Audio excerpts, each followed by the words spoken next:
Welcome to the Down South Packers podcast with me, Anthony Boyd, and today we're going to be going over my second mock draft of the season, at least the second one that I've done on the channel. I've done some ones in my personal time, my free time. Haven't really shared those with anybody, just kind of messing around, seeing what the Packers could do in the draft. Yeah, today I'm going to be going over my second mock draft. We had one maybe a month or so ago where I went through some players that I could have seen the Packers taken, and since then we've had the combine.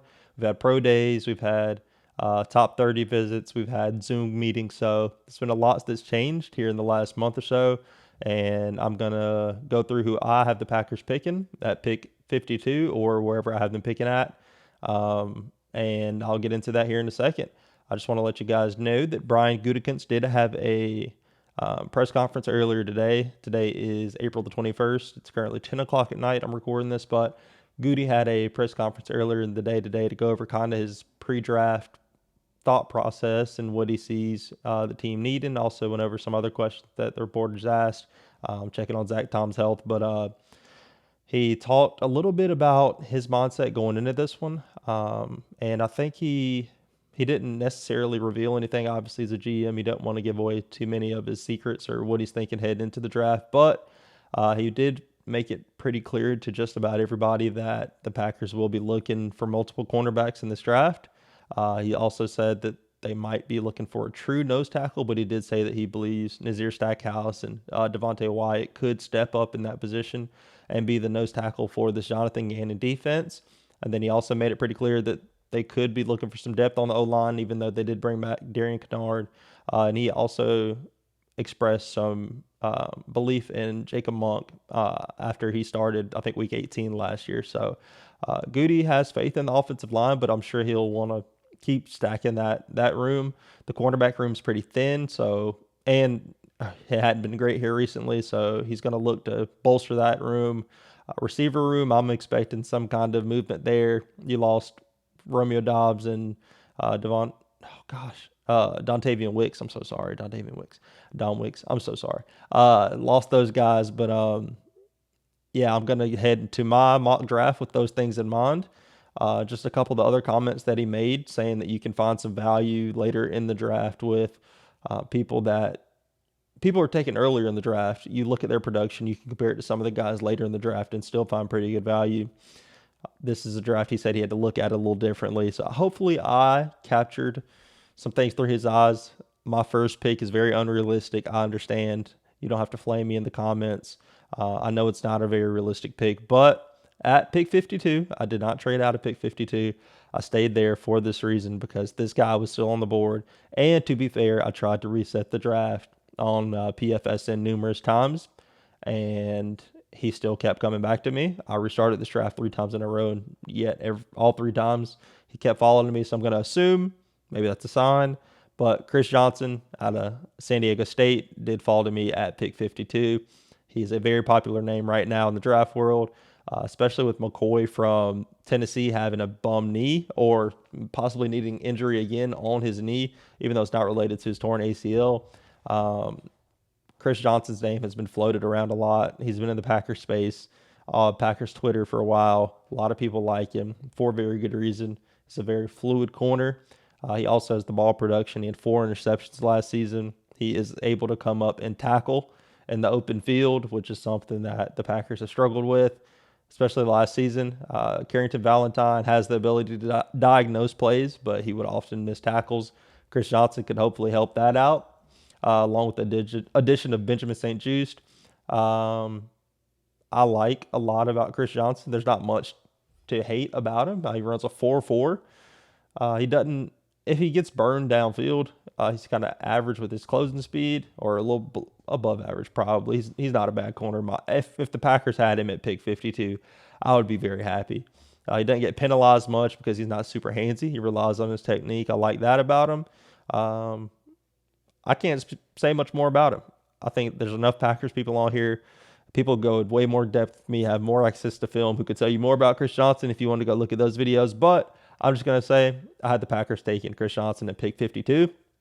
Before I get to my pick at number 84, I want to ask you guys and just let you know that I'm super appreciative for you listening to this video, listen to this podcast. If you can, subscribe.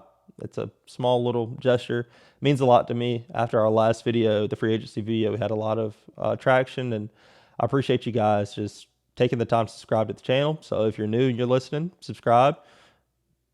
Continue listening to this small podcast, but we're trying to get going, trying to talk about the Packers. I enjoy talking about my favorite football team, just as many other people along here do, but hopefully you find joy in listening to this. So thank you. And getting back into pick number 84, I have them taking Caleb Proctor, another name that has been tied to the Packers. He came into Green Bay on a top 30 visit. He is out of southeastern Louisiana, which is obviously a smaller school. One knock that you could try to, attach to him is that he hadn't played, high tier Division I football, the best of the best all the time, went against great competition or not. But he was very dominant at his level. He had 9 sacks last year and 43 tackles total.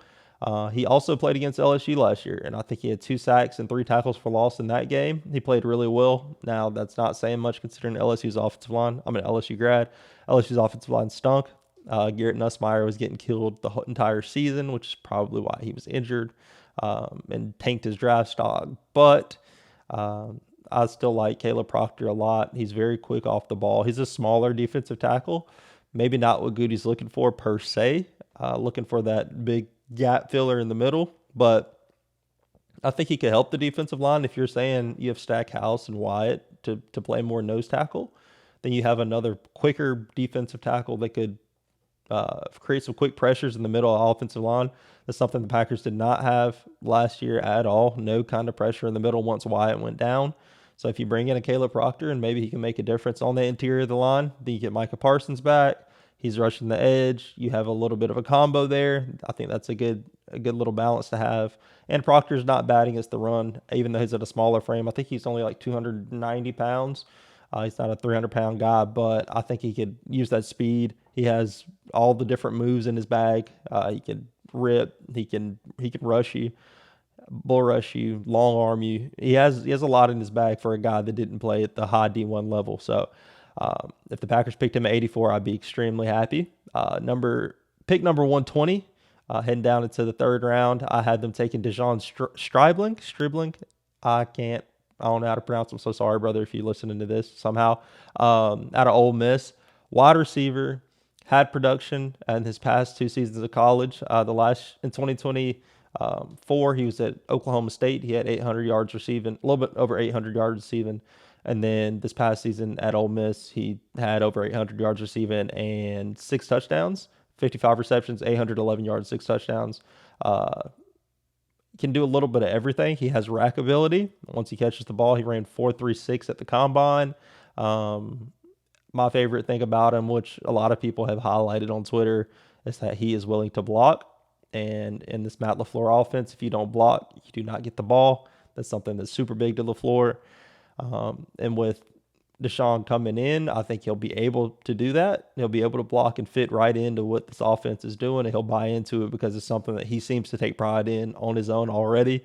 He wants to try to sun cornerbacks, which I love at receiver. If you're going to be out there blocking screen game, you're blocking out there on the perimeter just to spring a big run. LaFleur is going to put you on the field. So if the Packers took him at 120, again, I spoke on it earlier, but you lost Romeo Doubs and Dontavian Wicks. Bring in another receiver, a speedy receiver who fits into this offense, big guy. I like that pick at 120. Heading down to pick 153. I started getting a little confused on what to do down here. Didn't know what direction the Packers would go in, but I think they could still go defense here. This is a guy who may have struggled at times against some of the SEC competition. But I think he has the skills to succeed in the NFL. He has the size. He's a stout corner at 6'1", has good size to him, a good base. Dalen Everett out of Georgia. This is also fueled by the fact that Brian Gutekunst loves Georgia and Kirby Smart. So him taking a corner here. Now, the last time the Packers took a DB out of Georgia, it didn't go well, at least not during his time with the Packers. Eric Stokes didn't pan out. But he's doing well out in Las Vegas. Maybe he just needed to change the scenery, get healthy. But Dalen Everett out of Georgia. Good man corner, also good in some short zone stuff. I think sometimes he could sink a little bit in some of those flat areas, giving up some of that stuff underneath him. But I like him at corner. I've liked him for a while, and he seems to be slipping down people's draft boards. Don't know why. He ran 4.38. I'm okay with that. He's not the best tackler, not as good as Chris Johnson in the open field, but I think he can improve in terms of tackling. He had an interception, 10 PBUs last year, and 49 total tackles. Um, he has good instincts. I like that about him. I'd pick him at 153 if he's there. Now the Packers have two corners on through the draft and on the team now, added to the team through the draft. That'd be my 153rd pick in the NFL draft. Heading down to pick 160. Obviously, the Packers are going to need something at running back. Marshawn Lloyd has not been available since the Packers they drafted him 2 years ago. He's had really bad hamstring issues, been sidelined the entire time. Something has to break there. I say at pick 160, you draft a running back. Nick Singleton out of Penn State, senior. Played a lot of football at Penn State. Really good back. He can do everything you need him to do, really. And he kind of fits the Packers when you start looking at the Packers' recent running backs, whether you go back to Aaron Jones or you look at Josh Jacobs. You have a running back who obviously possesses NFL speed, also can run through somebody's face if they need to, good in the passing game, good in pass protection, but also similar to those two running backs, just does not have the breakaway acceleration when it comes down to it. Josh Jacobs did show some random flash last year against the Broncos where he turned back the clock a little bit and got out on a run. I was jumping up and down in the living room because I hadn't seen that from Josh Jacobs in a really long time. But I think Nick Singleton can add to this running back room.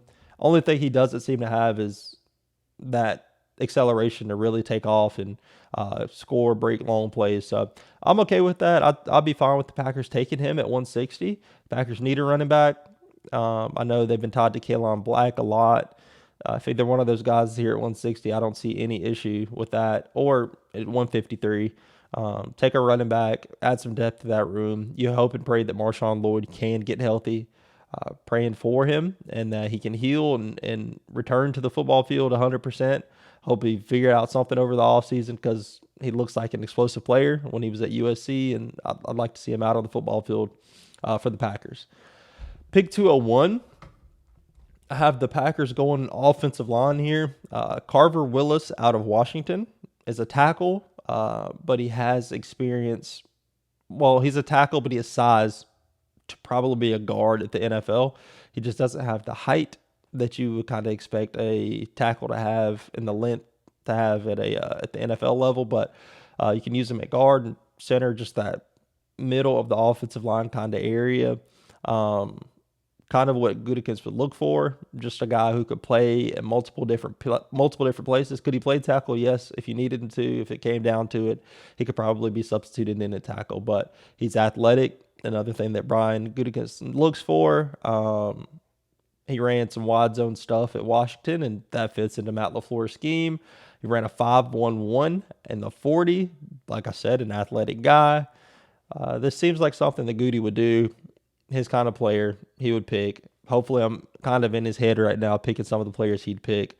But I could see him being a Packer just based off of some of those things when it comes to offensive line and what Goody normally looks for. Pick 236. This is a guy who came in on his top 30 visit. I kind of did some research on how often Goody picks guys that are in on top 30 visits. These last two guys were both in on visits, but you could say that they'd be undrafted free agents and he'd try to talk to them later. But I think he could draft this guy, and that's Michael Heldman out of Central Michigan. Why would I pick Michael Heldman here at pick 236? Central Michigan's produced some dogs in the past. Now, granted, those dogs went to Wisconsin and became even bigger dogs. But at Central Michigan, they had J.J. Watt. I'm just saying, you have an athletic guy of Midwestern descent from the Caucasus Mountains who could play defensive end. I'll take that. I'll take my chances. He's super athletic. He has the size and speed to play in the NFL. Again, just like we said above with Caleb Proctor, you could say he hasn't played the best of the best, but he performed well against the competition that he played against. 10.5 sacks and 48 tackles this past season.